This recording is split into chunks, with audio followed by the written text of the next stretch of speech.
बिस्मिल्लाहिर्रहमानिर्रहीम। अस्सलाम वालेकुम स्टूडेंट्स, उम्मीद है आप सब खैरियत से होंगे। आज हम करेंगे एक्सरसाइज 1.15 के क्वेश्चन नंबर 2 को। इससे पहले हम क्वेश्चन नंबर 1 को सॉल्व कर चुके हैं। इसका लिंक आपको डिस्क्रिप्शन में मिल जाएगा।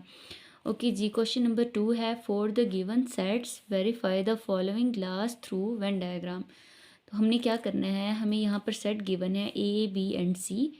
इसके लिए हमने ये सारे लॉज को सेटिस्फाई करना है, बट हमने यहाँ पर वेन डायग्राम के थ्रू सेटिस्फाई करना है। इस तरह अगेन हमें बी पार्ट में ए बी एंड सी के डिफरेंट सेट्स गिवन हैं जो कि सेट बिल्डर फॉर्म में हैं। इनको भी हमने इन चारों प्रॉपर्टीज़ के थ्रू सेटिस्फाई करना है, बट हमने यहाँ पर वेन डायग्राम के थ्रू इनको सेटिस्फाई करना है कि ये लॉज जो हैं ये वेरीफाई करते हैं कि नहीं। ओके, तो वन बाय वन इनको सॉल्व करते हैं। पहले हम ए पार्ट लेंगे जिसमें हमने set A B and C की ये वाली वैल्यूज़ लेनी है। ओके, तो इसके सॉल्यूशन को देख लेते हैं। ए पार्ट में हमने सेट ए लिया है जो कि 2 4 6 8 10 एंड 12 है। बी सेट है 1 3 5 7 9 एंड 11 एंड सी सेट हमें गिवन था 3 6 9 12 एंड 15। तो फर्स्ट लॉ को हम सेटिस्फाई करते हैं जो कि गिवन था associative law of union of set. तो associative law of union of set आपको याद होना चाहिए, आपने इसको रिमेंबर कर लेना है बेटा एज अ फॉर्मूला कि associative law of union of set क्या होता है। तो अपने क्या करना है, पहले बी एंड सी का पहले यूनियन लेके ए के साथ यूनियन ले लें, या ए बी का पहले यूनियन लेके सी के साथ यूनियन ले लें, आपके पास आंसर बराबर ही आएगा। तो ये आपका बेसिकली क्या होता है, एसोसिएटिव लॉ ऑफ यूनियन होता है। तो क्या कर लेते हैं, पहले इसे सॉल्व कर लेते हैं। तो हम क्या करेंगे, इस साइड को हम नाम दे देंगे right hand side, left hand side का। तो left hand side is equal to A union B union C, ये हमारे पास हो जाएगी लेफ्ट हैंड साइड। अब हम पहले सॉल्व कर लेते हैं इस लेफ्ट हैंड साइड को, देन बाद में हम इस राइट हैंड साइड को सॉल्व कर लेंगे। तो क्या करेंगे, ए सेट, यहाँ ए की जगह ए सेट लिख लेंगे जो कि हमें गिवन है 2 4 6 8 10 एंड 12। इस तरह यहाँ पर हम क्या लिखेंगे, यूनियन का सिंबल डालेंगे।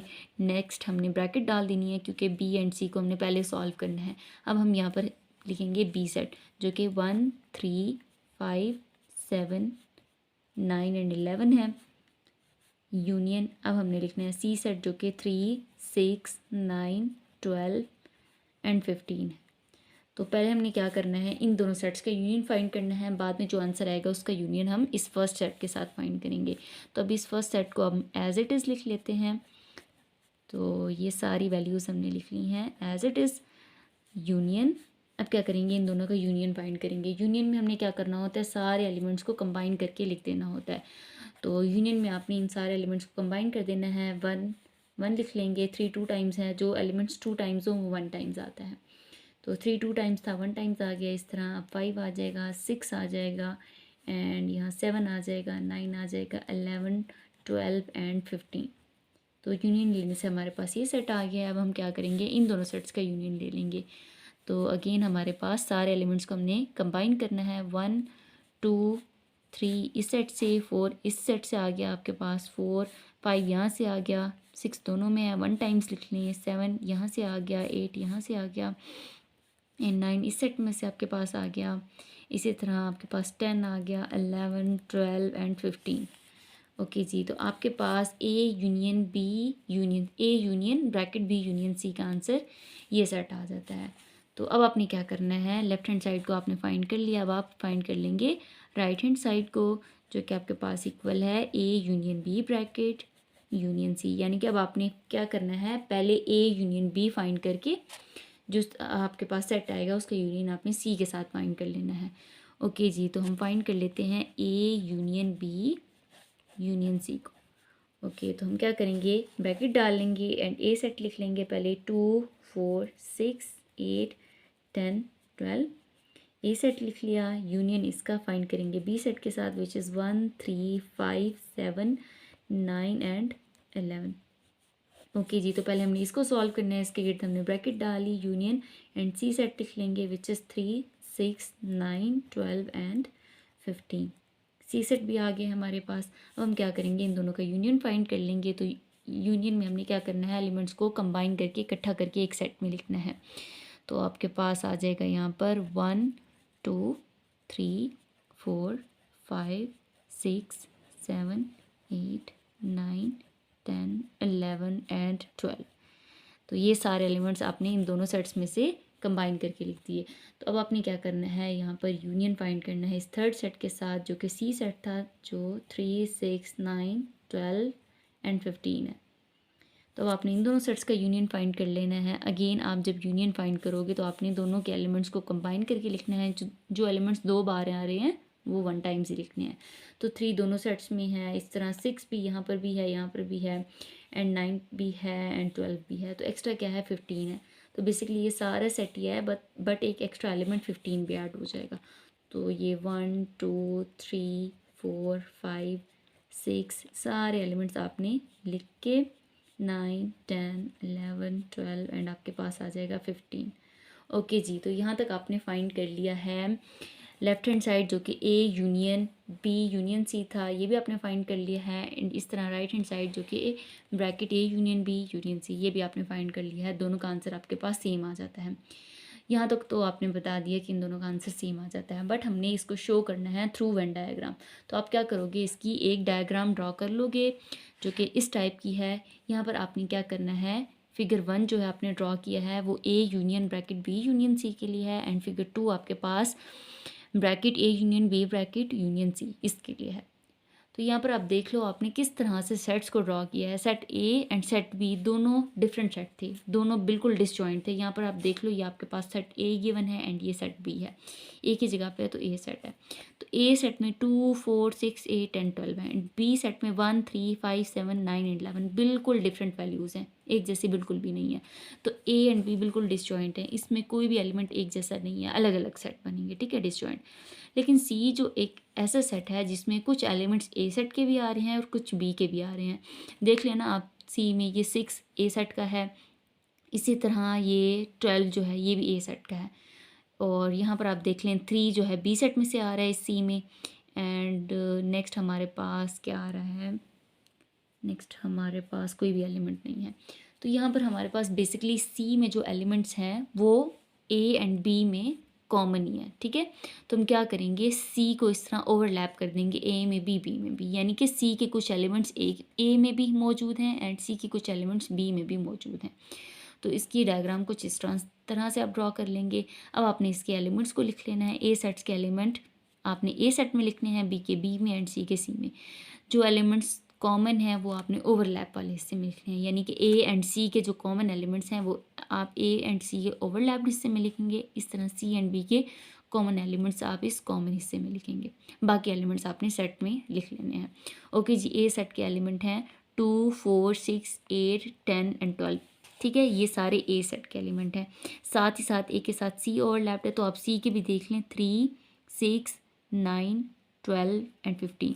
तो क्या क्या आपके पास कॉमन है, यहाँ पर आपके पास एक तो कॉमन है, यहाँ पर देख लें आपके पास एक तो 12 कॉमन है, यहाँ पर भी है एंड यहाँ पर भी है।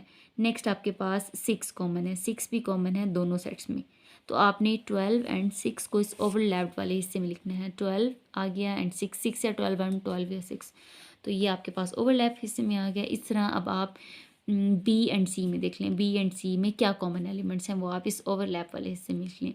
तो यहाँ पर आपके पास 3 है दोनों सेट्स में, एंड इसी तरह यहाँ पर आपके पास 9 भी दोनों सेट्स में कॉमन है। तो यहाँ 3 एंड 9 दोनों सेट्स में कॉमन है। तो अब आप देख लें ए सेट में आपने 6 एंड 12 तो लिख लिया, ठीक है, यहाँ इंक्लूड हो गया 6 एंड 12। बाकी बचे हुए एलिमेंट्स 2, 4, 8 एंड 10 यहाँ पर आप लिख लें। इस तरह सी में आपने 12, 6, 3 एंड 9 लिख लिया है, 12 लिख लिया है, 6 लिख लिया है, 3, 9 लिख लिया है, बाकी क्या बच गया है 15। तो 15 आपने इस हिस्से में लिखना है। इस तरह अब आप बी सेट देख लो, बी में आपने 3 एंड 9 लिख लिया है, 3 एंड 9 लिख लिया है, बाकी बच्चे वाले एलिमेंट्स 1, 5, 7 एंड 11, 1, 5, 7 एंड 11 आपने इस वाले हिस्से में लिख लिए हैं, ठीक है। तो उम्मीद है आपको यहाँ तक समझ में आ गई होगी। सेम आपने जो दूसरी फिगर ड्रॉ की है वहाँ पर भी आप एलिमेंट्स को इस तरह से कॉपी करके लिख दें, क्योंकि सेम ही आपने एलिमेंट्स लिखने हैं, सेम ही डायग्राम बनी है। ओके जी, तो यहाँ पर आपने ओवरलैप में इस कॉमन एलिमेंट्स लिख लिए हैं एंड बाकी एलिमेंट्स आपने इस तरह से अलग अलग करके लिख लिए हैं। ओके, अब आप देख लें कि जब आप यूनियन फाइंड करते हैं, A union bracket B union C, यानी कि लेफ्ट हैंड साइड को फाइंड करते हैं, तो आपके पास ये सारे ही एलिमेंट्स टोटल आ जाते हैं कि 1 से लेकर 12 तक सारे एलिमेंट्स आते हैं, प्लस आपके पास 15 भी आ रहा है, यानी कि आपके पास 1 से लेकर 12 तक ये सारे एलिमेंट्स हैं, प्लस आपके पास ये 15 भी इंक्लूड हो रहा है। राइट हैंड साइड पे आपके पास सेम वही वैल्यूज़ हैं 1 से 12 तक एंड 15। तो यहाँ पर आपके पास जो रीजन शेड होगा वो ये सारा ही रीजन शेड होगा, ठीक है।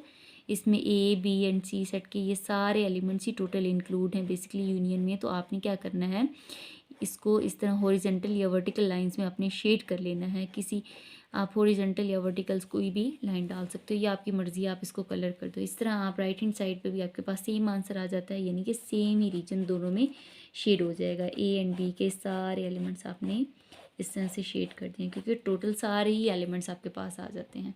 तो आप देख सकते हो from figure 1 and figure 2, figure दोनों एक जैसी हैं। आप इनको देख के कह सकते हो कि ये दोनों आपस में क्या हैं, इक्वल हैं। तो यहाँ पर आप लिख सकते हो कि from figure 1 and figure 2, 1 and 2, A union bracket B union C is equal to A union B bracket union C. कि आपने अगर पहले इन दो का यूनियन फाइंड करके ए के साथ फाइंड किया, या इन दोनों का पहले यूनियन फाइंड करके बाद में सी के साथ फाइंड किया, आपके पास सेम आंसर आ गया। ये आपने थ्रू वेन डायग्राम भी प्रूव कर दिया, क्योंकि दोनों की सेम ही डायग्राम बन गई। तो आपने लिख दिया फ्रॉम 1 एंड 2 आपके पास ये दोनों बराबर आ गए हैं, यानी कि जो कि आपके पास क्या था, एसोसिएटिव लॉ ऑफ यूनियन था। तो आप लिख लोगे हेंस प्रूव। तो यहाँ पर आपने बज़ाहिर स्टेटमेंट नहीं लिखनी कि associative law of union prove हो गया, आप जस्ट इतना ही लिख दो, ये चीज़ शो कर रही है कि आपने associative law of union he prove किया है। तो आप इतना ही लिख दो कि ये दोनों आपस में इक्वल हैं, हेंस प्रूव्ड। नेक्स्ट हमने प्रूव करना है associative law of intersection. Associative law of intersection इस तरह है, A intersection B intersection C, यानी कि पहले आपने बी एंड सी का इंटरसेक्शन पहले फाइंड करके ए के साथ इंटरसेक्शन ले लें, या ए बी का पहले इंटरसेक्शन लेके सी के साथ ले लें, आपके पास दोनों का आंसर बराबर आएगा। तो हम क्या कर लेते हैं, पहले इन दोनों का आंसर फाइंड करके बाद में देख लेते हैं कि वेन डायग्राम के थ्रू इसको कैसे रिप्रेजेंट करना है। आया कि इनकी दोनों की वेन डायग्राम सेम बनती है, दोनों की सेम, अगर सेम वेन डायग्राम है देन हम कह देंगे कि दिस पार्ट, यानी कि ये this is equal to this. Okay, तो अब हम क्या करेंगे, इस पार्ट को लिख लेंगे कि ये है हमारे पास लेफ़्ट हैंड साइड। ओके, तो हम लेफ़्ट हैंड साइड क्या है, A intersection B intersection C, ये हमारे पास लेफ़्ट हैंड साइड है। तो हम क्या करेंगे, ए की जगह A set B and C set लिख के हमने क्या करना है, बी एंड सी सेट के 8 की ब्रैकेट डाल लेनी है, यानी कि हमने बी एंड सी को पहले सॉल्व करना है। तो हम क्या करेंगे, ए सेट की जगह ए की वैल्यूज़ लिख लेंगे जो कि 2 4 6 8 10 एंड 12 हैं। इसी तरह इंटरसेक्शन का साइन डालेंगे, अब ब्रैकेट डालेंगे, बी सेट लिख लेंगे जो कि 1 3 5 7 9 एंड 11 है।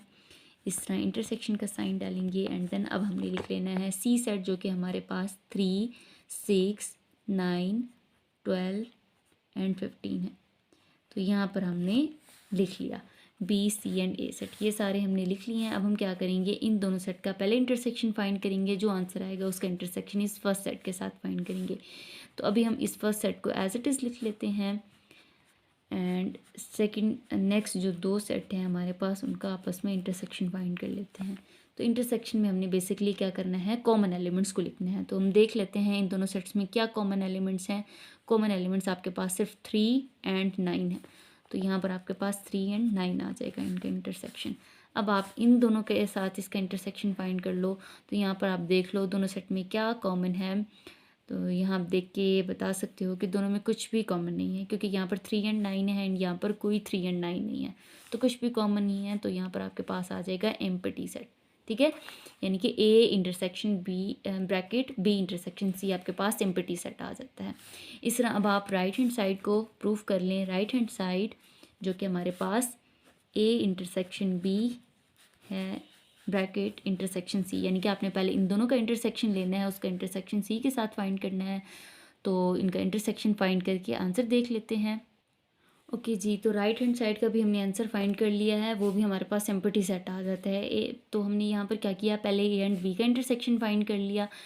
तो हम पहले भी देख चुके हैं कि ए एंड बी बिल्कुल डिसजॉइंट सेट हैं, तो इनका इंटरसेक्शन एम्प्टी सेट आ जाएगा, क्योंकि इनमें कुछ भी कॉमन नहीं है, तो आपके पास एम्प्टी सेट इनका इंटरसेक्शन आ जाएगा।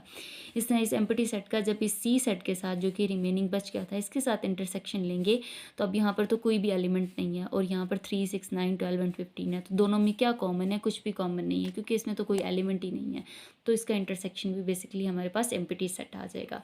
तो अब हमने left hand side and right hand side को बारी बारी सॉल्व करके देख लिया है, दोनों का एम्प्टी सेट आंसर आ जाता है। यहाँ तक तो हम कह सकते हैं कि left hand side is equal to right hand side, यानी कि ये जो चीज़ है ये इक्वल है इसके। बट हमने इसको प्रूव करना है थ्रू वेन डायग्राम, तो देख लेते हैं। अब हम क्या करेंगे, इसकी वेन डायग्राम ड्रॉ कर लेंगे। पहले भी हम ये फिगर ऑलरेडी अंडरस्टैंड कर चुके हैं कि फिगर किस टाइप का बनेगा। तो आप क्या करोगे, फिगर जैसे पहले आपने फर्स्ट पार्ट में ड्रॉ किया है एसोसिएटिव लॉ ऑफ यूनियन में, वैसे ही आप ड्रॉ कर लोगे कि ए बी बिल्कुल डिसजॉइंट थे, तो इनको अलग अलग आपने ड्रॉ कर लिया, एंड सी को आपने ए एंड बी के साथ ओवरलैप करना है, क्योंकि सी में कुछ ऐसे एलिमेंट्स हैं जो ए में भी हैं एंड कुछ ऐसे एलिमेंट्स हैं जो बी में भी हैं। तो आपने क्या किया, एज इट इज़ आपने ड्रॉ कर लिया, एंड अब आपने ए एंड सी के कॉमन एलिमेंट्स लिख लेने हैं, जो कि यहाँ पर आप लिखेंगे, एंड बी एंड सी के भी आपने कॉमन एलिमेंट्स लिख लेने हैं। बाकी रिमेनिंग एलिमेंट्स आपने इस पोर्शन में लिख लेने हैं। ओके जी, तो अब आपने इनके एलिमेंट्स लिख लिए हैं, यानी कि ए एंड सी में 6 एंड 12 कॉमन थे, तो यहाँ पर बीच में आ गई। ये चीज़ हम पहले ही अंडरस्टैंड कर चुके हैं। अगर आपने इसको डिटेल से समझना है तो आप फर्स्ट पार्ट को देख सकते हैं, जो कि एसोसिएटिव लॉ ऑफ यूनियन था। तो यहाँ तक हमने इसके एलिमेंट्स लिख लिया। अब देख लें आपके पास कि फर्स्ट पार्ट जो आपके पास फर्स्ट फिगर है, जो कि A intersection bracket B intersection C के लिए ड्रॉ की गई है, उसमें आपके पास जो इंटरसेक्शन बेसिकली होल आपके पास इंटरसेक्शन जो आ रहा है वो एम्प्टी सेट आ रहा है, यानी कि फर्स्ट फिगर में आपके पास कोई भी एलिमेंट नहीं है जो इस ओके जी, तो आपके पास A intersection B intersection C, इसका आंसर एम्प्टी सेट आ गया था। तो आपने क्या करना है, फिगर में कोई भी रीजन कोई भी एरिया शेड नहीं करना, इसको एज इट इज़ रहने देना है, क्योंकि आपके पास कोई भी आंसर में कोई भी एलिमेंट आ ही नहीं रहा, दोनों का आपके पास एम्प्टी सेट ही आ रहा है, लेफ्ट हैंड साइड पे भी राइट हैंड साइड पे भी। तो आपने दोनों फिगर्स को एम्प्टी रहने देना है। तो आप देख लो, फिगर 1 को भी एंड फिगर 2 को भी बिल्कुल एक जैसी हैं, यानी कि कोई भी रीजन दोनों में शेडेड नहीं है। तो आप यहाँ पर लिख लोगे कि from figure 1 and 2 A intersection bracket B intersection C is equal to A intersection B whole bracket intersection C। ठीक है, hence proved, यानी कि आपने प्रूव कर दिया कि एसोसिएटिव लॉ ऑफ इंटरसेक्शन, जो कि बेसिकली ये था, ये आपने प्रूव कर दिया थ्रू दीज टू फिगर्स। तो बेसिकली वेन डायग्राम भी कहलाती हैं, तो आपने इन दो वेन डायग्राम्स के थ्रू प्रूव कर दिया कि associative law of intersection hold करता है। ठीक है, ओके जी, थर्ड जो लॉ आपने प्रूव करना है वो है distributive law of union over intersection. तो यहाँ पर आप देख लें, distributive law of union over intersection क्या होता है कि आपने क्या करना है, यूनियन को ओवर इंटरसेक्शन अप्लाई करना है। ठीक है, ये बेसिकली डिस्ट्रीब्यूटिव लॉ है, यानी कि ए डिस्ट्रीब्यूट हो जाएगा बी के साथ भी, ए सी के साथ भी डिस्ट्रीब्यूट हो जाएगा। यहाँ पर देखें डिस्ट्रीब्यूट हुआ हुआ है, ए बी के साथ भी, ए सी के साथ भी। ओके, तो A union B, A union C. ठीक है, बीच में आपके पास ये वाला इंटरसेक्शन आ जाएगा। आप इसको इस तरह से भी अंडरस्टैंड कर सकते हो। इसलिए ये लॉ बेसिकली डिस्ट्रीब्यूटिव लॉ कहलाता है ऑफ यूनियन ओवर इंटरसेक्शन, इसलिए कि ये यूनियन ओवर इंटरसेक्शन, यूनियन है ओवर इंटरसेक्शन पे। तो बेसिकली आपके पास आपको ये लॉ जो हैं फिंगर टिप्स पे ज़बानी याद होनी चाहिए। तो यहाँ पर आपने इस लॉ को वेरीफाई करना है कि ये लॉ सेटिस्फाई करता है। यहाँ पर हमने ए बी एंड सी की वैल्यूज़ लेनी है, ए पार्ट वाली। ठीक है, जिसमें ए 2 4 6 8 गिवन था, बी 1 3 5 7 एंड सी 3 6 9 12 ये सारा गिवन था। तो अब हम थर्ड प्रॉपर्टी को प्रूव कर लेते हैं थ्रू वेन डायग्राम। जब आप 1 बाय 1 इन दोनों को फाइंड कर लेंगे, इस वैल्यू का भी आंसर इस वैल्यू का भी आंसर फाइंड कर लेंगे, तो आप इसको वेन डायग्राम पे शो करेंगे। तो सबसे पहले देख लेते हैं साइड को, which is left hand side, इसको नाम दे देंगे लेफ्ट हैंड साइड का, which is equal to A union B intersection C. ये आपके पास लेफ्ट हैंड साइड है, तो फाइंड कर लेते हैं A union B intersection C. A की जगह ए सेट, बी की जगह बी सेट एंड सी की जगह सी सेट लिखना है आपने। तो यहाँ पर आपने A B and C sets की वैल्यूज़ लिख ली हैं। तो अब आपने इन दोनों को पहले सॉल्व करने हैं, बी इंटरसेक्शन सी को। तो अब आप क्या करोगे, इस फर्स्ट सेट को एज इट इज़ लिख लोगे, ए सेट को। ए सेट की सारी वैल्यूज़ आपने एज इट इज़ लिख ली, यूनियन का साइन डाल दिया। अब आपने इन दोनों का इंटरसेक्शन फाइंड करना है। इंटरसेक्शन में कॉमन एलिमेंट्स आ जाएंगे, तो कॉमन एलिमेंट्स यहाँ पर 3 एंड 9 है दोनों सेट में। तो आपने 3 एंड 9 कॉमन एलिमेंट्स दोनों के लिख लेने हैं। अब जो आपके पास सेट आ गया है, इसका आपने यूनियन इस फर्स्ट सेट ए के साथ फाइंड करना है। तो जब आप यूनियन फाइंड करोगे तो यूनियन में आपने सारे एलिमेंट्स को इकट्ठा करके लिखना होता है।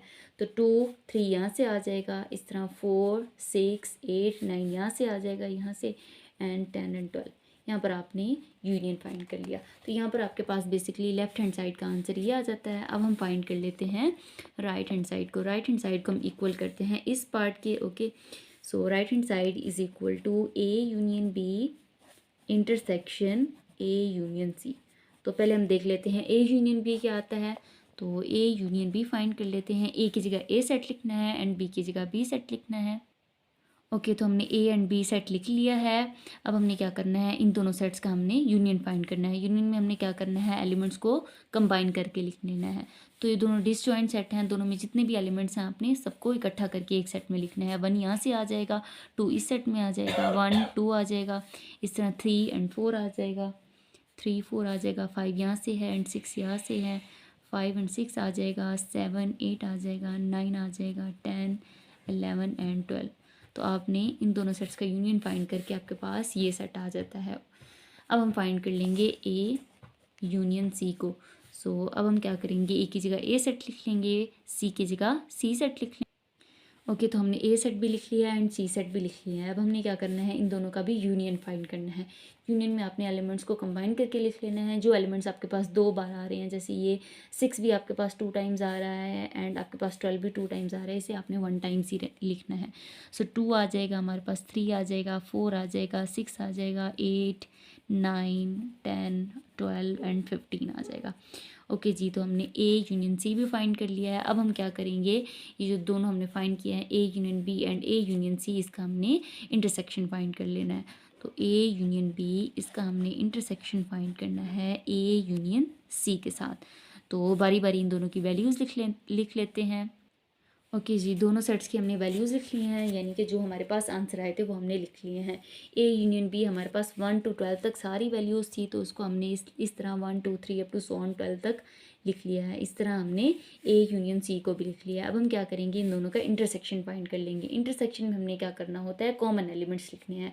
अब देख लें, इसमें 1 से लेकर 12 तक तो सारे ही एलिमेंट्स आ रहे हैं, बट इसमें कुछ एलिमेंट्स आ रहे हैं। तो 2 इस सेट में भी है, इसमें भी है, 3 इसमें भी है, इसमें भी है, 4 भी ज़ाहिर है इसमें भी आ रहा है। इस तरह ये सारे एलिमेंट्स आ रहे हैं, बट इस 15 को छोड़ के, क्योंकि ये 12 पे ही फिनिश हो रहा है। तो इसके जो कॉमन एलिमेंट्स हैं वो हमारे पास बेसिकली 2 3 4 6 8 9 10 12 तक ये सारे एलिमेंट्स आ जाएंगे। तो हमने इसका इंटरसेक्शन भी फाइंड कर लिया है। यहाँ तक हमने फाइंड कर लिया है राइट हैंड साइड को। तो यहाँ से आप देख के कह सकते हो कि left hand side and right hand side आपके पास बिल्कुल सेम आ गई है। तो यहाँ तक आपने प्रूव कर दिया है कि आपके पास left hand side right hand side के बराबर है। बट आपने इतना ही प्रूव नहीं करना, आपने इसको थ्रू वेन डायग्राम प्रूव करना है कि दोनों आपस में इक्वल हैं, आपस में बराबर आते हैं कि नहीं। ओके जी, तो यहाँ पर आपने left hand side and right hand side के लिए वेन डायग्राम ड्रॉ कर लिया है। इस डायग्राम को हम ऑलरेडी अंडरस्टैंड कर चुके हैं। कॉमन एलिमेंट्स ए एंड सी के आपने इस ओवरलैप्ड हिस्से में लिखने हैं, इस तरह सी एंड बी के भी ओवरलैप्ड हिस्से। तो डायग्राम तो बेसिकली वैसी ही बनेगी। अब आपने देखना है कि आपने किस रीजन को यहाँ पर शेड करना है। तो यहाँ पर आप देख सकते हो कि लेफ़्ट हैंड साइड पे आपके पास 2 3 4 6 8 9 10 एंड 12 आ गया है, यानी कि आपके पास 2 आ गया है, ठीक है, 3 आ गया है, 4 नेक्स्ट आपके पास आ गया है 6, ठीक है, 6 भी आ गया है, 8 9 10 8 9 10 12, ठीक है, और ये 15 बीच में नहीं है, यानी कि 3 एंड 9 तो हमारे पास आ रहा है, 3 भी आ रहा है, 9 भी आ रहा है, देखिए ना, 3 भी आ रहा है, 9 भी आ रहा है, यानी कि ये रीजन आ रहा है। और नेक्स्ट हमारे पास ये सारा आ रहा है, ठीक है, 2 4 6 भी आ रहा है, 2 4 6 भी आ रहा है, 8 10 12, तो ये सारा रीजन भी हमारे पास आ रहा है। तो शेड जो होगा वो सारा बेसिकली ये ए सेट सारा शेड हो जाएगा और बी का सिर्फ ये ओवरलैप्ड हिस्सा शेड हो जाएगा। इस तरह ये दोनों का आंसर बिल्कुल सेम था, तो ये बिल्कुल एक जैसे ही शेड हो जाएंगे। ठीक है। राइट हैंड साइड का भी आपके पास सेम यही आंसर था, तो आपने यहाँ पर भी ए सेट को सारा शेड कर लेना है ओवरलैप हिस्से के साथ भी, एंड यहाँ पर 3 एंड 9 इंक्लूड था तो ये वाला हिस्सा भी आपके पास शेड हो जाएगा। तो अब आप देख के दोनों फिगर्स को कह सकते हो कि दोनों बिल्कुल एक जैसी हैं। एक जैसी हैं कि नहीं? एक जैसी है ना। तो अब आप यहाँ लिख लोगे कि from figure 1 and 2 A union B intersection C is equal to A union B intersection A union C. ठीक है, ये बेसिकली हमारे पास distributive law of union over intersection है। तो आपने फिगर 1 एंड 2 को दे के कह दिया कि बिल्कुल एक जैसे हैं, तो आपके पास ये डिस्ट्रीब्यूटिव लॉ इक्वल है, तो आपने वेरीफाई कर दिया। आगे आप लिख लो हैंस वेरीफाइड, या आपने वेरीफाई कर दिया distributive law of union over intersection through Venn diagram. Okay जी, फोर्थ पार्ट में आपने distributive law of intersection over union find करना है। तो ये आपके पास distributive law of intersection over union है, जो कि आपके पास है A intersection whole bracket B union C is equal to A intersection B union A intersection C. यानी कि आपने पहले ए इंटरसेक्शन बी के साथ लेना है, सेम ए इंटरसेक्शन फिर सी के साथ ले लेना है, एंड बीच में आपने ये वाला यूनियन डाल देना है। तो ये आपके पास बेसिकली लॉ होता है इंटरसेक्शन ओवर यूनियन। तो अब आपने प्रूव करना है थ्रू वेन डायग्राम के आपस में इक्वल हैं कि नहीं। तो यहाँ पर हम ए पार्ट वाली ए बी एंड सी की वैल्यूज़ ले लेंगे जो आपकी बुक में गिवन है। ए 2 4 6 8 10 12, बी 1 3 5 7 9 एंड सी आपके पास 3 6 9 12। तो ये वाली वैल्यूज़ लेकर हम इसको सॉल्व करेंगे। ओके जी, तो इस पार्ट को हम नाम दे देते हैं कि ये हमारे पास क्या है, left hand side. So left hand side is equal to A intersection B union C. तो अब आप क्या करोगे, ए की जगह ए सेट लिख लोगे, बी की जगह बी सेट एंड सी की जगह C set. A B and C sets की यहाँ पर वैल्यूज़ लिख लेनी है। अब आप क्या करेंगे, बी एंड सी जिसके इर्द गिर्द ब्रैकेट है, आपने सबसे पहले इन दोनों सेट्स को सॉल्व कर लेना है। तो आप क्या करेंगे, इस फर्स्ट सेट को एज इट इज़ लिख लेंगे ए सेट को, एंड नेक्स्ट जो आपके पास बी एंड सी गिवन है उसका आपने क्या करना है, यूनियन फाइंड कर लेना है। यहाँ पर आप बी एंड सी का यूनियन फाइंड करेंगे। यूनियन में आपने सारे एलिमेंट्स को कंबाइन करके लिखना है। तो 1 3 5 6 7 भी आ जाएगा, 9 आ जाएगा, 11 12 एंड 15 आ जाएगा। जो एलिमेंट्स 2 टाइम्स हैं उनको आपने जस्ट 1 टाइम्स लिखना है। तो आपने इन दोनों का यूनियन फाइंड कर लिया, जो कि आपके पास ये सेट आ जाता है। अब आपने क्या करना है, इसका फर्स्ट ए सेट के साथ इंटरसेक्शन फाइंड करना है। इंटरसेक्शन में आपने क्या करना है, सिर्फ कॉमन एलिमेंट्स को लिखना है। तो देख लेते हैं दोनों में क्या क्या कॉमन एलिमेंट्स आ रहे हैं। तो यहाँ पर आपके पास बेसिकली 6 आ रहा है कॉमन, तो आप लिख लोगे 6 कॉमन है। एंड नेक्स्ट आपके पास जो कॉमन एलिमेंट है वो है आपके पास 12 दोनों में कॉमन है, तो 12 भी आप लिख लोगे। तो बेसिकली यहाँ पर आपके पास 6 एंड 12 कॉमन थे, तो आपने वही लिख लिए। तो यहाँ पर लेफ्ट हैंड साइड जो कि A intersection B union C है, उसका आंसर आपके पास 6 12 आ जाता है। इसी तरह अब हम फाइंड कर लेंगे राइट हैंड साइड को। राइट हैंड साइड हमारे पास बेसिकली क्या थी, A intersection B union A intersection C. तो राइट हैंड साइड लिख लेते हैं A intersection B union A intersection C. तो सबसे पहले हम ए इंटरसेक्शन बी फाइंड कर लेंगे, एंड देन हम ए इंटरसेक्शन सी फाइंड करके इन दोनों का यूनियन फाइंड करेंगे। तो ए इंटरसेक्शन बी फाइंड कर लेते हैं। ए की जगह ए सेट लिखना है एंड बी की जगह बी सेट लिख लेना है। दोनों सेट्स की हमने वैल्यूज़ लिख ली हैं। तो अब हम क्या करेंगे, इनका इंटरसेक्शन फाइंड करेंगे। इंटरसेक्शन में हमने कॉमन एलिमेंट्स लिखने हैं। तो आप देख सकते हो इन दोनों सेट में कोई भी एलिमेंट कॉमन नहीं है, तो इसका इंटरसेक्शन हमारे पास क्या आ जाएगा, एम्प्टी सेट आ जाएगा, यानी इसमें कोई भी एलिमेंट कॉमन नहीं है। ए एंड बी हमारे पास डिसजॉइंट थे, यानी कि बिल्कुल अलग अलग थे, तो कोई भी एलिमेंट इनमें कॉमन नहीं आएगा। अब हम फाइंड कर लेंगे ए इंटरसेक्शन सी को। ए इंटरसेक्शन सी, ए की जगह आपने ए की वैल्यूज़ एंड सी की जगह सी सेट की वैल्यूज़ लिख लेनी है। ओके जी, दोनों सेट्स की आपने वैल्यूज़ लिख ली हैं। अब आप क्या करेंगे, इन दोनों का इंटरसेक्शन फाइंड करेंगे। इंटरसेक्शन में आपने क्या करना है, कॉमन एलिमेंट्स लिखने हैं जस्ट। तो दोनों में कॉमन एलिमेंट्स आपके पास 6 एंड 12 आ जाते हैं। तो 6 एंड 12 आपके पास दोनों में कॉमन है, तो यहाँ पर आपने दोनों के कॉमन एलिमेंट्स लिख लिए। अब आप क्या करेंगे, ये जो दो वैल्यूज़ आपने फाइंड कर ली हैं, intersection B and A intersection C, इन दोनों का अब आपने यूनियन फाइंड कर लेना है।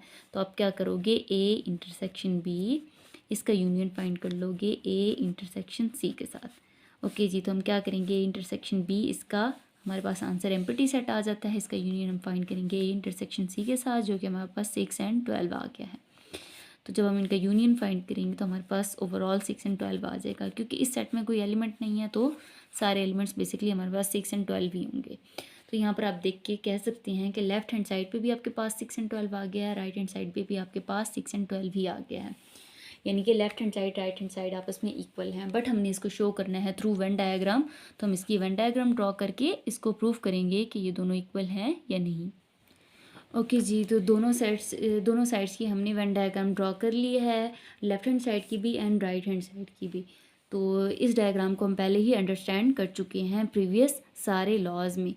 तो यहाँ पर A intersection B union C, इसका हमारे पास आंसर आ गया है 6 एंड 12। यहाँ से आप देख के कह सकते हैं कि A intersection B union C, इसका आंसर आपके पास 6 एंड 12 आ गया। तो हम देख लेते हैं 6 एंड 12 बेसिकली कहाँ पर है, तो वो इस रीजन में है, तो हम इस रीजन को शेड कर लेंगे इस तरह। नेक्स्ट हमारे पास A intersection B union A intersection C, इसका भी हमारे पास आंसर क्या आ जाता है, 6 एंड 12 अगेन आ जाता है। तो यहाँ पर भी हमारे पास सिर्फ यही रीजन ही शेड हो जाएगा। तो अब आप दोनों फिगर्स को देख के कह सकते हैं कि बिल्कुल सेम है, दोनों में सिर्फ एक जैसे ही रीजन शेडेड है।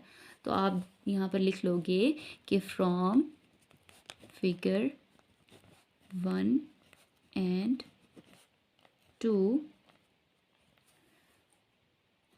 A intersection B union C is equal to A intersection B union A intersection सी।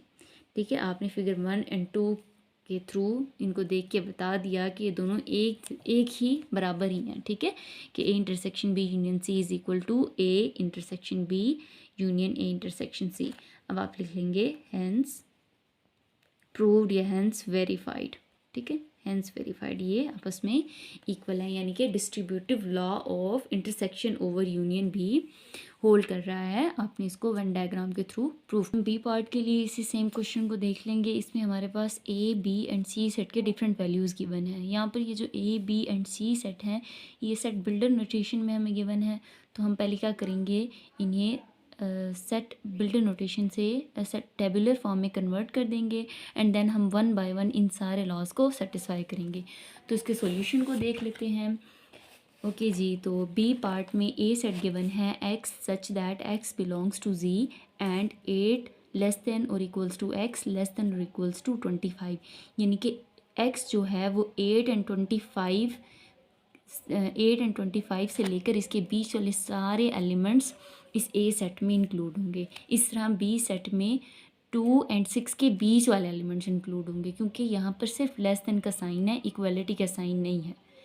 इसी तरह सी सेट देख लें, इसमें ये बिलोंग कर रहा है जी यानी कि इंटीजर से, एंड इसमें हमारे पास 8 से लेस देन, ठीक है, जी लेस देन और इक्वल्स टू 8 भी शामिल हैं एंड 8 से लेस जितने भी एलिमेंट्स हैं सी सेट में इंक्लूड होंगे। तो देख लेते हैं ए सेट के एलिमेंट्स। ए सेट के एलिमेंट्स 8 से स्टार्ट हो रहे हैं, 8 से 25 तक। तो 8 से लेकर 8 9 10 अप टू 25 तक किसके एलिमेंट्स हो जाएंगे ए सेट के। बी सेट -2 एंड 6 के बीच वाले एलिमेंट्स, -2 और 6 खुद इंक्लूड नहीं होंगे बी सेट में, तो -2 तो इंक्लूड नहीं होगा, -1 0 1 2 3 4 एंड 5 ये सारे बी सेट के एलिमेंट्स होंगे। इसी तरह सी सेट में आपके पास 8 से छोटे सारे एलिमेंट्स, तो 8 7 6 5 4 3 2 1 0 -1, इस तरह माइनस वाले तो सारे नंबर्स इसमें होंगे बट सिर्फ 8 तक होंगे, क्योंकि यहाँ पर जी लेस देन इक्वल्स टू 8 यानी 8 और 8 से छोटे सारे एलिमेंट्स इसमें इंक्लूड होंगे। अब यहाँ पर हमने सारे नेगेटिव इंटीजर्स भी लेने हैं, तो यहाँ पर हमने इन सेट्स को सिंप्लीफाई करके सिंपल फॉर्म में लिख लिया है। तो बारी बारी इन पे लॉज जो है सेटिस्फाई करते हैं। फर्स्ट लॉ जो हमने सेटिस्फाई करना है वो है एसोसिएटिव लॉ ऑफ यूनियन, जो कि हमें पता है वो है A union whole bracket B union C bracket close is equal to A union B whole bracket union C. तो ये हमारे पास एसोसिएटिव लॉ ऑफ यूनियन है। यहाँ पर हमने क्या किया, लास्ट वाले 2 एलिमेंट्स पे ब्रैकेट थी तो वो बाद में फर्स्ट एलिमेंट्स पे भी अगर ब्रैकेट अगर हम अप्लाई करते हैं तो दोनों का आंसर सेम ही आएगा। तो हम क्या करेंगे, A union B union C, यानी कि इस वाले पार्ट को लेफ्ट हैंड साइड का नाम दे देंगे एंड इसका हम यूनियन फाइंड कर लेंगे। तो हम क्या करेंगे, बी एंड सी का पहले यूनियन फाइंड करेंगे। बी एंड सी के यूनियन को आप देख लें। देखिए यूनियन में हमने क्या करना होता है, सारे एलिमेंट्स को इकट्ठा करके लिख लेना है। तो ये तो -1 से लेकर 5 तक एलिमेंट्स हैं, बट इस सेट में, यहाँ पर इस सेट में नेगेटिव वाले सारे एलिमेंट्स हैं बट 8 तक। तो ओवरऑल हमारे पास यूनियन क्या आ जाएगा, नेगेटिव वाले सारे एलिमेंट्स और ये वाले भी सारे इसमें इंक्लूड हो जाएंगे, प्लस 6 7 8 8 तक है ना ये वाला, तो ये 8 तक सारे एलिमेंट्स इसमें इंक्लूड हो जाएंगे। तो नेक्स्ट हमने इस सेट का यूनियन इस फर्स्ट वाले सेट के साथ फाइंड कर लेना है, जो कि 8 से 25 तक है। अब ये 8 पर एंड हो रहा है और ये 8 से स्टार्ट हो रहा है, 25 तक जा रहा है। तो इन दोनों का जब हम यूनियन करेंगे तो दोनों सेट कंबाइन हो जाएंगे, इस सेट के सारे एलिमेंट्स आ जाएंगे और इस सेट के भी सारे एलिमेंट्स आ जाएंगे। अब यहाँ पर 8 यहाँ पर भी है, 8 यहाँ पर भी है, तो 8 को हमने 1 टाइम्स ही लिखना है। तो यूनियन लेके इन दोनों के सारे सेट्स के एलिमेंट्स को हमने कंबाइन कर दिया, तो हमारे पास नेगेटिव सारे एलिमेंट्स आ गए, -1 0 1 2 3 4 और चलते चले जाएंगे, हमारे पास 25 तक इस सेट में एलिमेंट्स आ जाएंगे। ये हमारे पास आंसर आ जाएगा A union bracket B union C का। इसी तरह हमने इस साइड को नाम दे देना है राइट हैंड साइड का, एंड राइट हैंड साइड को भी हमने सिमिलर वे में फाइंड कर लेना है। अब हमने इन दोनों फर्स्ट 2 वैल्यूज़ का पहले यूनियन फाइंड करना है। तो फर्स्ट 2 वैल्यूज़ का हम यूनियन फाइंड करेंगे। देखिए बेटा, ये 8 से 25 तक एलिमेंट्स हैं एंड ये -1 से 5 तक हैं, तो -1 से 5 तक ये सारे एलिमेंट्स इंक्लूड होंगे। अब यहाँ देखें 6 और 7 नहीं है, यहाँ पर भी नहीं है और यहाँ पर भी नहीं है, और ये स्टार्ट हो रहा है 8 से, तो 6 एंड 7 यहाँ नहीं आएंगे। 8 9 10 अप टू 25 तक सारे एलिमेंट्स आ जाएंगे, क्योंकि यूनियन में हमने सारे एलिमेंट्स को इकट्ठा करके लिखना होता है। जो एलिमेंट अगर 2 बार आए वो 1 टाइम्स ही लिखना है। तो अब यहाँ पर हमने ए यूनियन बी फाइंड कर लिया है, जो कि हमारे पास ये सेट आ जाता है। इसका यूनियन हमने फाइंड कर लेना है इस लास्ट सी सेट के साथ। तो सी सेट के साथ हम जब यूनियन फाइंड करेंगे, अब सी सेट में 6 7 भी आ रहा है एंड 8 भी आ रहा है एंड पिछली सारी वैल्यूज़, नेगेटिव वाली सारी वैल्यूज़ आ रही हैं। तो जब हम इन दोनों का होल का यूनियन लेंगे तो ये तो 8 तक फिनिश हो रहा है, तो नेगेटिव सारी वैल्यूज़ प्लस 8 तक लेके, ठीक है, एंड फिर 8 एंड नेगेटिव ये वाली सारी वैल्यूज़ तो इसमें ऑलरेडी आ रही हैं, ठीक है। तो हमने क्या करना है, इस सेट के बाकी जो बचे हुए एलिमेंट्स हैं 8 के बाद वाले 9 10 11 अप टू 25 तक, ये इसमें इंक्लूड कर देने हैं। तो ये हमारे पास bracket A union B bracket union C, यानी कि राइट हैंड साइड का भी हमारे पास सेम ही आंसर आ गया, बट हमने इसको शो करना है थ्रू वेन डायग्राम। तो हम देख लेते हैं इसकी वेन डायग्राम हम किस तरह ड्रॉ करेंगे। यहाँ पर आपको डायग्राम गिवन है A union bracket B union C की, इसी तरह A union B bracket union C, इसकी भी सेम ही डायग्राम ड्रॉ होगी। यहाँ पर आप अंडरस्टैंड कर लें कि ये किस किस्म के सेट हैं। ओके जी, तो यहाँ पर आप देख लें सेट ए जो है, set A and set C, A and C, set C में कुछ एलिमेंट्स हमारे पास सेम है। अब देख लें वो क्या क्या सेम है। 8 एंड 8 सेट ए एंड सी में सेम है, तो हमने क्या करना है, ए और सी को हमने ओवरलैप कर देना है, ठीक है, ए एंड सी को ओवरलैप कर देना है। एंड बी सेट आप देखें, बी किस किस्म का है, बी के जो सारे एलिमेंट्स हैं वो सेट सी में ऑलरेडी मौजूद हैं, यानी कि -1 0 1 2 3 4 5। तो बी सेट एक्चुअली सी का सबसेट है, तो बी हमने सी के अंदर ही बना देना है। इस तरह आपने सेकंड के लिए भी सेम डायग्राम बना लेनी है। अब आप चाहें तो इनके एलिमेंट्स लिखते हैं, लाइक यहाँ पर आपने कॉमन एलिमेंट जो कि आपके पास 8 है ए एंड सी का, वो आपने मिड में लिख दिया है। ए के बाकी सारे बचे हुए एलिमेंट्स, 8 तो यहाँ आ गया, 9 10 11 अप टू 25 तक ए के एलिमेंट्स इस पोर्शन में आ जाएंगे। सी के बाकी जो एलिमेंट्स हैं बी के साथ वाली जो हैं वो हम यहाँ लिख लेते हैं, और बाकी सारे बचे हुए इस पोर्शन में आ जाएंगे। तो बी के एलिमेंट्स जो हैं बेसिकली -1 0 1 2 3 4 एंड 5, ये सारे बी के एलिमेंट्स हैं। सेम ये सी में भी हैं, तो इनके अलावा बाकी जो सारे हैं वो सी में आएंगे, ठीक है। तो 6 7 8 5 तक तो यहाँ आ गया, 6 7 8 ये 8 पे एंड हो रहा है, एंड 8 7 6 5 4 3 2 1 -1, इस तरह इसमें नेगेटिव सारी वैल्यूज़ आनी थी। तो बाकी नेगेटिव -2 -3 अप टू 7 जितनी भी नेगेटिव वैल्यूज़ हैं वो यहाँ इस सेट में आ जाएंगी। ओके जी, अब आप देख लें कि आपके पास यूनियन में, आपने जब यूनियन ले लिया तो आपके पास क्या आंसर आ गया, यूनियन में आपके पास सारी वैल्यूज़ आ गई, नेगेटिव सारी वैल्यूज़ हैं, और बी सेट आपके पास सारा का सारा -1 0 1 2 3, बी सेट भी पूरा है, एंड आपके पास नेक्स्ट ए सेट भी पूरा है, 8 से 25 तक ए सेट था, ये बी सेट था, एंड नेगेटिव सारी वैल्यूज़ थी, प्लस इसमें 5 6 भी आ रहा था। तो यहाँ पर जो हम रीजन शेड करेंगे वो हम ये वाला रीजन शेड करेंगे, ये सारा ई कॉमन रीजन भी आएगा, सी सेट भी, बी भी, ए भी। तो बेसिकली यहाँ पर ये सारा जो पोर्शन है ये ए सी वाला ये शेड हो जाएगा। आपकी मर्ज़ी, आप वर्टिकल या हॉरिजॉन्टल लाइन से इसको शेड कर लो या आप किसी भी कलर पेंसिल से इसको फिल कर दो।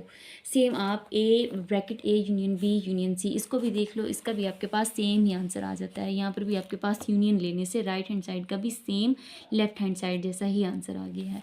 तो यहाँ पर भी हम डायग्राम को सेम ही ड्रॉ कर लेंगे। सेम आपने इसके भी एलिमेंट्स लिख लेने हैं। तो अप टू सो ऑन 25 तक 8 तो ए एंड सी में कम एक जैसा है, तो 8 इस ओवरलैप्ड हिस्से में आ जाएगा। नेक्स्ट जो बी वाले एलिमेंट्स हैं बी एंड सी के कंबाइन वो हम इस बी सेट में लिख लेते हैं। बाकी बचे हुए जो हमारे पास एलिमेंट्स हैं वो हम यहाँ लिख लेते हैं 6 7 8 एंड बाकी 8 7 6 5 4 3 2 1 -1 and -2 -3 up to so negative सारे एलिमेंट्स सेम में आ जाएंगे। तो यहाँ पर भी हम देख सकते हैं दोनों का सेम आंसर था, तो यहाँ पर भी ये सारा सेट ही बेसिकली शेड हो जाएगा। तो अब आप देख सकते हो फिगर 1 को भी एंड फिगर 2 को भी, ये दोनों बिल्कुल सेम टू सेम है, एक जैसी हैं। दोनों को देख लें, दोनों का सेम रीजन ही शेडेड है। तो हम यहाँ लिख लेंगे कि from figure 1 and 2, figure 1 and 2 यहाँ पर हमने फिगर 1 एंड 2 से देख लिया कि A union bracket B union C is equal to bracket A union B bracket close union C. हमने फिगर 1 एंड 2 से भी देख लिया कि ये दोनों, इन दोनों का फिगर भी आपस में सेम है। तो हम लिख लेंगे हैंस प्रूव्ड। ये प्रूव हो गया कि ये दोनों, इनकी वेन डायग्राम भी सेम है। ओके जी, सेम अब हमने इसमें सेकंड लॉ को भी अप्लाई कर देना है। सेकंड लॉ हमें गिवन है associative law of intersection. Associative law of intersection यहाँ आप देख लें, A intersection bracket B intersection C bracket close is equal to bracket A intersection B bracket close intersection C. यानी कि आपने सिर्फ ब्रैकेट को ही इंटरचेंज करना है। लास्ट 2 एलिमेंट्स पे थी तो फर्स्ट 2 एलिमेंट्स पे ट्रांसफ़र हो जाएगी। तो ये आपके पास बेसिकली एसोसिएटिव लॉ है ऑफ इंटरसेक्शन।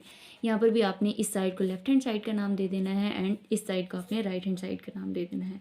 तो बारी बारी आप इन दोनों को सॉल्व कर लें। जब आप इनको सॉल्व करेंगे तो आपके पास एम्प्टी सेट आ जाएगा, यानी कि कोई भी आपके पास कॉमन एलिमेंट नहीं आएगा। फर्स्ट आपने बी सी का इंटरसेक्शन फाइंड किया, इंटरसेक्शन में कॉमन एलिमेंट्स आते हैं, तो दोनों सेट में सिर्फ सेट बी वाले एलिमेंट्स कॉमन होंगे, क्योंकि इस सेट में देख लें आपके पास 5 4 3 2 1 यानी कि पिछली सारी वैल्यूज़ इंक्लूड हैं। तो 5 5 4 4 3 2 1 -1 तक, क्योंकि इसमें नेगेटिव भी सारे नंबर्स हैं, तो बेसिकली इसके कॉमन एलिमेंट सिर्फ यही सेट है।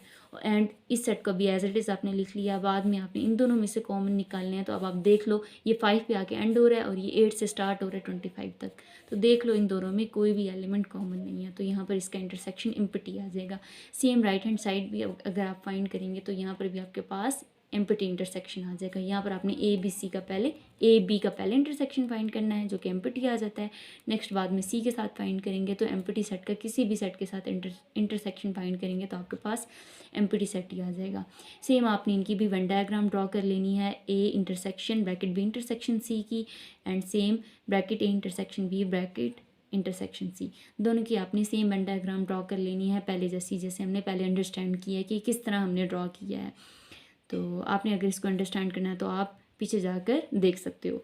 तो अब आप देख सकते हो कि आपके पास दोनों का आंसर लेफ्ट हैंड साइड का भी राइट हैंड साइड का भी एम्प्टी सेट आ गया। तो यहाँ पर जो रीजन शेड होगा वो कोई भी शेड नहीं होगा, क्योंकि यहाँ पर आपके पास बेसिकली कोई भी एलिमेंट नहीं आ रहा इंटरसेक्शन में। तो आपने इन दोनों को एज इट इज़ रहने देना है, यानी कि कोई भी एरिया आपने शेड नहीं करना। तो ये फिगर 1 है आपकी, ये फिगर 2 है। तो आप यहाँ पर लिख लोगे कि from figure 1 and 2, figure 1 and 2 से आप कह सकते हो कि A intersection B intersection C is equal to bracket A intersection B bracket close intersection C. कि अगर हमने ब्रैकेट की जगह चेंज कर दी तब भी ये बराबर ही आ गया। आपने वेन डायग्राम के थ्रू भी इनको शो कर दिया। सो आप लिख देंगे हैंस प्रूव्ड।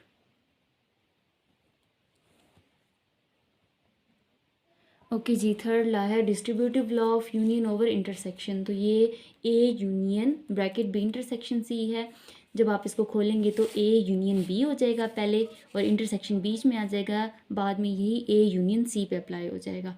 तो आपको पहले तो ये लॉज ज़बानी याद होनी चाहिए, ठीक है। तो अगर आपने इस तरह से देखना है कि यूनियन ओवर इंटरसेक्शन, तो यूनियन से स्टार्ट होगा इंटरसेक्शन पे और अप्लाई इस तरह होगा कि पहले ए यूनियन बी पे अप्लाई हो जाएगा, इस तरह ए यूनियन बाद में सी पे अप्लाई होके बीच में इंटरसेक्शन आ जाएगा। तो यहाँ पर हम क्या करेंगे, इस साइड को अगेन लेफ्ट हैंड साइड कह देंगे एंड ये साइड हमारे पास राइट हैंड साइड हो जाएगी। तो लेफ्ट हैंड साइड को आप सॉल्व करेंगे, पहले हम क्या करते हैं, बी इंटरसेक्शन सी फाइंड कर लेते हैं। इन दोनों वैल्यूज़ का आपने इंटरसेक्शन फाइंड किया, यानी कि कॉमन एलिमेंट्स, इन दोनों में कॉमन एलिमेंट्स अगेन आपके पास 5 4 3 2 1 0 -1 इसमें भी हैं और इसमें भी हैं, तो कॉमन यही आ जाएंगे। सेम आपने जब ये आपके पास बी इंटरसेक्शन सी का आंसर आ गया, आपने ए के साथ यूनियन फाइंड कर लिया। ए सेट आपको 8 से 25 तक गिवन था, तो जब आपने इस सेट और इस सेट का जो आपके पास आया था इनका यूनियन फाइंड किया, तो आपके पास -1 से लेकर 5 तक सारे एलिमेंट्स आ गए। यूनियन में आपने एलिमेंट्स को कंबाइन करना होता है ना, तो ये तो सारे एलिमेंट्स आएंगे -1 से 5 तक। बाद में 6 7 दोनों सेट में नहीं है, तो 6 7 नहीं आएगा और ये 8 से स्टार्ट हो रहा है। देन ये फिर 8 से 9 10 अप टू सो ऑन 25 तक ये वाला सेट भी इसमें इंक्लूड हो जाएगा। तो ये आपके पास basically A union B intersection C आ जाता है। सेम आपने राइट हैंड साइड भी फाइंड कर लेनी है, जो कि ए यूनियन बी है इंटरसेक्शन ए यूनियन सी। तो आपने बारी बारी ए यूनियन बी भी फाइंड कर लेना है एंड ए यूनियन सी भी फाइंड कर लेना है। ए एंड बी का आप यूनियन फाइंड कर लें। यहाँ पर आप देख लें, यूनियन में आपने सारे एलिमेंट्स को कंबाइन करना होता है। जब आप इन दोनों सेट्स के एलिमेंट्स को कंबाइन करेंगे तो ये -1 से 5 तक सारे एलिमेंट्स आएंगे एंड देन 8 से 25 तक ये भी सारे एलिमेंट्स आ जाएंगे। इस तरह ए यूनियन सी में आपने ए सेट एंड सी सेट के एलिमेंट्स को कंबाइन करना है। तो ये सेट, इसमें नेगेटिव सारी वैल्यूज़ -1 0 1 2 3 4 5 6 7 8 तक हैं एंड ये वाला 8 से स्टार्ट होकर 25 तक है। तो इसमें नेगेटिव सारी वैल्यूज़ 5 6 7 8, ठीक है। 8 यहाँ भी है, यहाँ भी है, तो 2 टाइम्स नहीं लिखेंगे, 1 टाइम्स ही लिखेंगे। नेक्स्ट ये 9 से लेकर 9 10 11 25 तक इसमें सारे एलिमेंट्स ये है, यानी कि हमने इन दोनों सेट्स को इसमें हमने कंबाइन करके लिख दिया इस एक सेट में। तो ये ए यूनियन सी हमारे पास आ गया। अब हमने क्या करना है, जो दो सेट्स आ गए हैं A union B and A union C, इनका हमने इंटरसेक्शन फाइंड कर लेना है। तो जब हम इन दोनों सेट्स का इंटरसेक्शन फाइंड करेंगे तो हमारे पास जो कॉमन एलिमेंट्स हैं वो -1 0 1 2 3 4 5 यहाँ तक एंड 6 7 इस सेट में नहीं है बट इस सेट में है। तो हमने क्या करना है, सिर्फ दोनों के कॉमन एलिमेंट्स लिखने हैं, तो हमने 6 7 नहीं लिखना। देन 8 9 से लेकर 25 तक यहाँ भी इस सेट में भी हैं एंड इस सेट में भी हैं, तो ये भी हमारे पास कॉमन एलिमेंट्स में आ जाएंगे।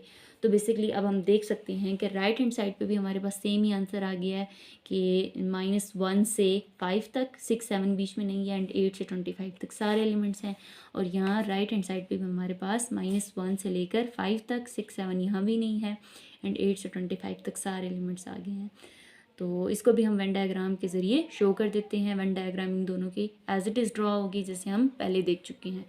तो अब आप देख लें कि आपके पास कौन कौन से एलिमेंट्स हैं। -1 से 0 1 2 3 4 5, तो ये एलिमेंट सारे बी सेट में हैं, तो इसका मतलब है बी सेट ड्रॉ होगा, यानी कि बी सेट शेड होगा एंड 8 से लेकर 25 तक के सारे एलिमेंट्स हैं। तो 8 से 25 के एलिमेंट्स ये सारे इस ए सेट के एलिमेंट्स हैं, ठीक है। तो 8 से 25 तक के सारे एलिमेंट्स इस ए सेट में है, तो ए सेट शेड हो जाएगा एंड देन इस सेट के एलिमेंट्स -1 से 5 तक के ये सेट शेड हो जाएगा, सी नहीं होगा, ठीक है। तो यहाँ पर भी आपने लेफ्ट हैंड साइड और राइट हैंड साइड इक्वल थी, तो दोनों में सेम ही हमने ड्रॉ कर लेना है। आपकी मर्ज़ी हॉरिजॉन्टल या वर्टिकल लाइनिंग लगा लो या आप जैसे भी इसको कलर कर दो। तो यहाँ आपने इन दोनों फिगर्स को शेड कर दिया है अकॉर्डिंग टू देयर आंसर्स, ठीक है। A union B intersection C के मुताबिक आपने फर्स्ट फिगर को शेड किया है, इसी तरह इस राइट हैंड साइड के मुताबिक आपने सेकंड फिगर को शेड किया है। तो आप देख लें कि फिगर 1 एंड फिगर 2 बिल्कुल एक जैसी ही हमारे पास शेड हो गई हैं, एक जैसी ही हैं, सिमिलर दिख रही हैं। तो हम लिख लेंगे कि from figure 1 and 2 A union B intersection C is equal to A union B bracket intersection A union C। हमने प्रूफ कर दिया फिगर से भी, वेन डायग्राम से भी, कि ये दोनों आपस में, यानी कि ये जो distributive law of union over intersection है ये भी होल्ड कर गया है। तो हम लिख देंगे हेंस प्रूव्ड। ये प्रूव हो गया distributive law of union over intersection through Venn diagram. Okay, fourth part में हमने distributive law of intersection over union इसको प्रूव करना है through Venn diagram. So distributive law of intersection over union यहाँ पर गिवन है ए इंटरसेक्शन, यानी कि इंटरसेक्शन अब पहले आ जाएगा एंड बाद में ओवर यूनियन आ जाएगा, तो यूनियन यहाँ आपने बाद में लिखना है। सो ये इस तरह है, A intersection bracket B union C is equal to A intersection B, union बीच में आ जाएगा एंड ए इंटरसेक्शन फिर इस सी पे अप्लाई हो जाएगा। तो आपके पास distributive law of intersection over union है। आपने सेम वैसे ही करना है, इस साइड को लेफ्ट हैंड साइड का नाम दे देना है एंड इस साइड को आपने फाइंड कर लेना है। तो सबसे पहले हम बी यूनियन सी फाइंड कर लेंगे, बी की जगह बी सेट लिखना है एंड इसका यूनियन अपने सी के साथ फाइंड करना है। तो आपके पास ये सेट आ जाएगा, यानी कि नेगेटिव सारी वैल्यूज़ आ जाएंगी, इस दोनों को कंबाइन करना है तो नेगेटिव सारी वैल्यूज़ और एंड ये आपके पास चलता चला जाएगा 5 6 7 8, ये 8 पे एंड हो रहा है एंड ये 5 पे एंड हो रहा है, तो हमने दोनों को कंबाइन करके इसके एलिमेंट्स को इस सेट में लिख दिया।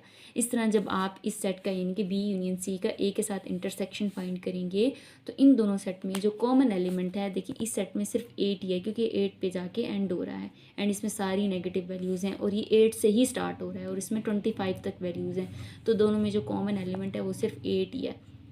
तो ये आपने लेफ्ट हैंड साइड फाइंड कर लिया। अब आप सेम आपने राइट हैंड साइड को फाइंड कर लेना है, जो कि आपके पास A intersection B union A intersection C है।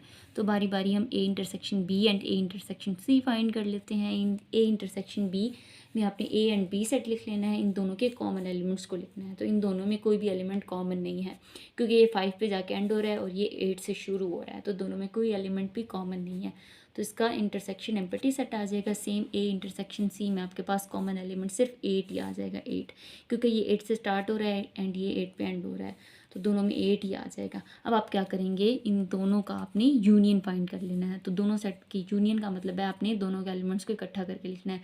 तो एक सेट में तो कोई भी एलिमेंट नहीं है, दूसरे सेट में सिर्फ 8 ही है, तो दोनों का जो है यूनियन 8 आ जाएगा।